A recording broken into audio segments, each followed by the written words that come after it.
Hi hello friends, ఇప్పుడైతే ఎంతో టేస్టీగా ఉండే బీనీస్ ఎగ్ కర్రీ అయితే ఇప్పుడైతే ప్రిపేర్ అయితే చేసేసుకుందాం. చూడండి, ప్రెషర్ కుక్కర్ అయితే పెట్టేసుకొని టేస్ట్ సరిపడే అంత ఆయిల్ వేసేసుకొని కొద్దిగా ఆవాలు కొద్దిగా జీలకర్ర అయితే ఇందులోకి అయితే వేసేసి ముందుగా అయితే ఒక కప్ వరకు అయితే ఆనియన్స్ అయితే కట్ చేసి అయితే ఇందులోకి అయితే వేసేసాను.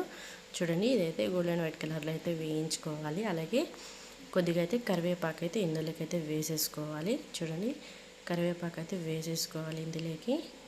అలాగే ముందుగా అయితే 2 లేక 3 టమోటాలు అయితే నేనైతే కట్ చేసి ఒక కప్లోకి అయితే వేసేసుకున్నాను. ఇదైతే ఇందులోకి అయితే వేసేసుకొని బాగా అయితే ఒత్తురైతే ఇలా అయితే కలిపేయాలి. అలాగే 1 టీ స్పూన్ అంతా సాల్ట్ అయితే ఇందులోకి అయితే మనమైతే వేసేసుకుందాము.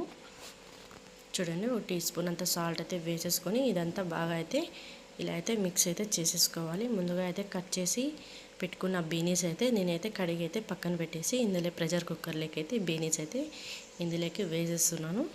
ఇందులోకి బీనీస్ వేసేసినాక బాగా అయితే ఒక తూరు అయితే ఇలా అయితే మిక్స్ చేసేయాలి. అలాగే మనకి టేస్ట్కి సరిపడంత చికెన్ మసాలా, గరం మసాలా ఇందులోకి అయితే యాడ్ అయితే చేసేసాను. చూడండి, ఇప్పుడైతే పసుపు పొడి వేసి మనకి టేస్ట్కి సరిపడంత చికెన్ మసాలా, కొద్దిగా మనకి టేస్ట్కి సరిపడంత కారం, కొద్దిగా గరం మసాలా, కొద్దిగా ధనియాల పొడి అయితే వేసేసుకొని ఇందులో అయితే వేసేసుకోవాలి. ముందుగా అయితే నేను గ్రైండ్ చేసుకున్న కొబ్బరి మసాలా, కొత్తిమీర మసాలా పేస్ట్ అయితే ఇందులోకి అయితే యాడ్ చేసేస్తున్నాను.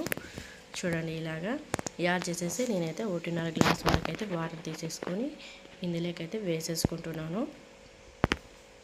ఇలా అయితే కొత్తిమీర మసాలా, కొబ్బరి మసాలా అనేది మిక్సీలో అయితే గ్రైండ్ పెట్టేసి పక్కన అయితే పెట్టేసుకున్నాను. ఇందులోకి అయితే వేసేసుకున్నాను.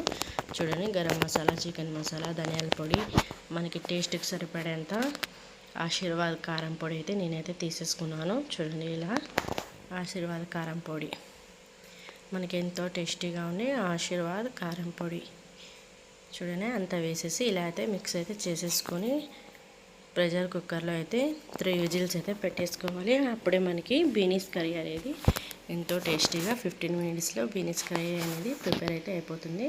చూడండి, 1.5 గ్లాస్ అయితే నేనైతే వాటర్ పెట్టి వేసేసాను. మూత పెట్టేసి ప్రెషర్ కుక్కర్లో 3 విజిల్స్ వచ్చేంత వరకు పెట్టేసుకోవాలి.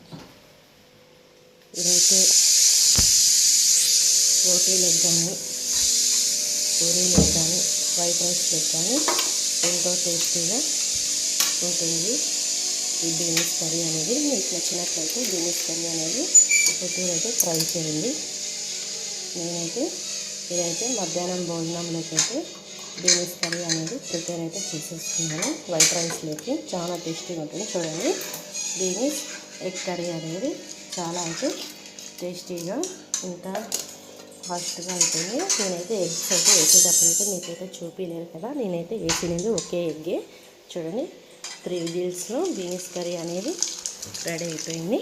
ఒక బౌల్ తీసేసుకొని ఇందులోకైతే సర్వ్ చేసేసుకుందాం మనం. చూడండి, ఎంత కలర్ఫుల్గా ఎంత టేస్టీగా ఉంటుంది. చూస్తుంటే నోరు ఊరుకుంటుంది. మరిన్ని వీడియోస్తో మీకు కేక్ ఐషా వీడియో నచ్చినట్లయితే లైక్ చేయండి, షేర్ చేయండి, యూట్యూబ్ ఛానల్ అయితే సపోర్ట్ చేసుకోండి. బాయ్.